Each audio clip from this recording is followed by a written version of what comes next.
গাজর দিয়ে যে এত সুন্দর একটা রসালো পিঠে বানানো যায়, বন্ধুরা না দেখলে আপনারা বিশ্বাসই করবেন না।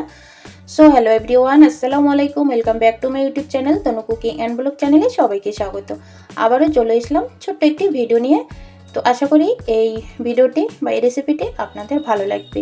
ভালো লাগলে লাইক, শেয়ার অ্যান্ড হাইপ অবশ্যই করবেন। তো চলুন রেসিপিটি শুরু করা যাক।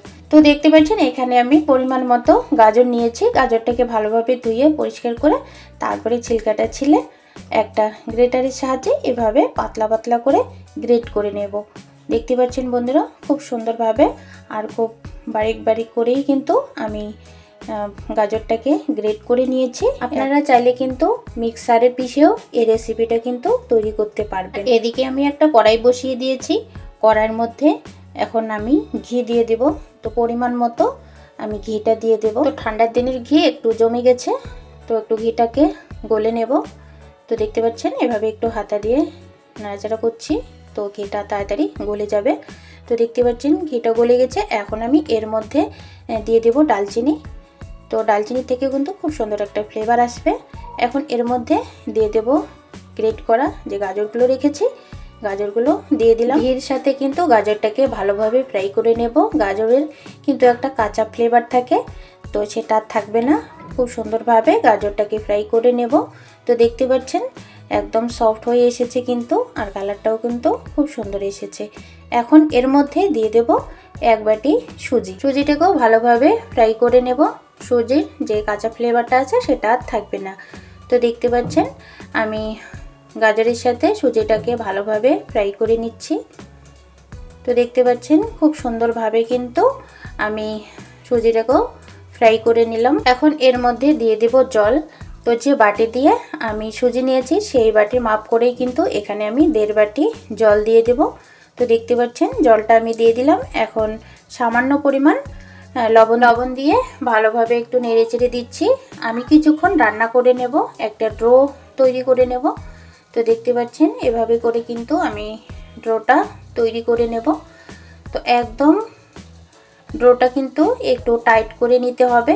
দেখতে পাচ্ছেন ডোটা দেখে আপনারা কিন্তু বুঝতে পাচ্ছেন। তো ডোটা কিন্তু একদম রেডি হয়ে গেছে। তো এখন আমি ঠান্ডা করে নেব। তো ঠান্ডা করার জন্য আমি একটা প্লেটের মধ্যে তুলে নেব। দেখতে পাচ্ছেন একটা প্লেটের মধ্যে কিন্তু তুলে নিয়েছি। আর এদিকে আমি চিনি শিরাটা বানিয়ে নেব। তো কড়াই বসিয়ে দিয়েছি আর পরিমাণ মতো জলটা দিয়ে দিলাম, আর এখন পরিমাণ মতো চিনিটাও দিয়ে দিলাম। তো আপনারা আপনাদের মতো করে মিষ্টিটা অ্যাডজাস্ট করে নেবেন। তো দেখতে পাচ্ছেন একটু হাতা দিয়ে এভাবে নেড়ে দিচ্ছি। তো এখানে এখন 2টো এলাচ আমি দিয়ে দেব। ফেটে নিয়েছি এলাচ দুটো। দেওয়ার পরে চিনিটা গলে যাওয়া পর্যন্ত আমি একটু জাল করে নেব। তো দেখতে পাচ্ছেন চিনিটা কিন্তু এখনও গলেনি, তো একটু জাল করে নেব। তো দেখতে পাচ্ছেন চিনির শিরাটা কিন্তু একদম রেডি হয়ে গেছে। এখন আমি সাইডে রেখে দেব। আর এদিকে যে ডোটা আমি ঠান্ডা করার জন্য রেখেছি, তো বেশি ঠান্ডা করা যাবে না, একটু গরম থাকাতেই কিন্তু আমাকে ডোটা তৈরি করে নিতে হবে। হাতে একটু আমি ঘি লাগিয়ে নিয়ে ডোটা তৈরি করছি। আর এখানে দেখতে পাচ্ছেন ডালচিনিটা ছিল, সেটাকে বের করে ফেলে দিলাম। দিয়ে ভালোভাবে আমি ডোটা তৈরি করে নেব। দেখতে পাচ্ছেন খুব সুন্দরভাবে কিন্তু ডোটা তৈরি করে নিলাম। আর পুর ভরানোর জন্য এখানে আমি গুড় আর নারকেল নিয়েছি। আপনারা আপনাদের মতো করে কিন্তু পুর ভরাতে পারবেন। তো তারপরে আমি ডো থেকে এভাবে লেচি কেটে নিচ্ছি পিঠেটা ডিজাইন বানানোর জন্য। তো দেখতে পাচ্ছেন লেচি কেটে নিয়ে আমি এভাবে একটা রুটির শেপ করে নিলাম। তারপরে একটা বাটির মতো করে নিয়ে এভাবে পুরটা আমি মাঝখানে দিয়ে এভাবে মুখটা বন্ধ করে দেব। তো দেখতে পাচ্ছেন, দেখে আপনারা বুঝতে পারবেন আমি ডিজাইনটা কিভাবে বানাচ্ছি। তো দেখতে পাচ্ছেন তারপরে এভাবে সাইড দিয়ে একটু এভাবে বাড়িয়ে নিচ্ছি ডিজাইনটা বানানোর জন্য। তো দেখতে পাচ্ছেন এখন আমি কিন্তু হাত দিয়ে এভাবে মুড়ে দিচ্ছি। আপনারা কিন্তু ডিজাইনটা একটু বড় বড় করেও দেবে, খুব সুন্দর লাগে কিন্তু দেখতে। তো দেখতে পাচ্ছেন ডিজাইনটা কিন্তু বানানো একদম সহজ, যে কেউ কিন্তু বানিয়ে নিতে পারবেন, একদম সহজ একটা ডিজাইন। তো দেখতে পাচ্ছেন কত সুন্দর লাগছে। এভাবে করে কিন্তু আমি সবগুলো পিঠে বানিয়ে নেব। তো দেখতে পাচ্ছেন তো সবগুলো পিঠে আমি কিন্তু এভাবে করে বানিয়ে নিয়েছি। মাশাআল্লাহ কতটা সুন্দর হয়েছে। এখন পিঠেগুলোকে ফ্রাই করে নেব। তো আগেই একটা কড়াইয়ের মধ্যে তেল বসিয়ে দিয়েছি। তেলটা কিন্তু ভালোভাবে আমি গরম করে নিয়েছি। এখন এক এক করে পিঠেগুলো দিয়ে দেব। তো দেখতে পাচ্ছেন পিঠেগুলো আমি দিয়ে দিচ্ছি। দেওয়ার পরেই কিন্তু উল্টোতে যাবেন না, নইলে কিন্তু ভেঙে যাবে। তো দেখতে পাচ্ছেন পিঠেটা কিন্তু এক সাইড দিয়ে হয়ে গেছে। আমি এভাবে উল্টিয়ে দিচ্ছি। খুব সুন্দর একটা কালার চলে এসেছে। আপনারা আপনাদের মতো করে কিন্তু কালারটা করে নিতে পারবেন। খুব সুন্দর কিন্তু কালারটা চলে এসেছে। দুই সাইডেই কিন্তু আমি ভালোভাবে ফ্রাই করে নিলাম। দেখতে পাচ্ছেন মাশাআল্লাহ কতটা সুন্দর হয়েছে।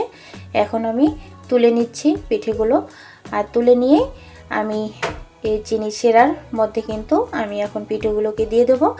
আর চিনি শিরাটা কিন্তু হালকা একটু গরম আছে, যদি গরম না থাকে তাহলে একটু হালকা গরম করে নেব। এভাবে করেই কিন্তু সবগুলো পিঠে আমি ভেজে নিয়ে চিনি শিরার মধ্যে কিন্তু দিয়ে দিয়েছি, একদম গরম গরম পিঠে। তো তারপরে দেখতে পাচ্ছেন কতটা লবণীয় হয়েছে। তো এভাবে আমি 30 থেকে 40 মিনিট আমি ঢাকনা দিয়ে ঢেকে রেস্টে রেখে দেব। একটু বেশি সময় করে রাখলে পিঠেটা কিন্তু একদম রসালো আর সফট হয়ে আসবে। তো তারপরে আমি ঢাকনা দিয়ে রেস্টে রেখেছি। তো দেখতে পাচ্ছেন ঢাকনাটা খুলে আপনাদেরকে দেখাচ্ছি কতটা রসালো হয়েছে। মাশাআল্লাহ দেখতে যতটা লবণীয় হয়েছে কিন্তু বন্ধুরা খেতেও কিন্তু অসাধারণ হয়েছে। আপনারা বাড়িতে অবশ্যই একবার হলেও ট্রাই করবেন। খুব কম উপকরণ দিয়ে আর খুব কম সময়ের মধ্যেই কিন্তু ঝটপট এই রেসিপিটি যে কেউ তৈরি করে নিতে পারবেন। একদম একটা পিঠে আমি তোমাদেরকে ভেঙে দেখাচ্ছি।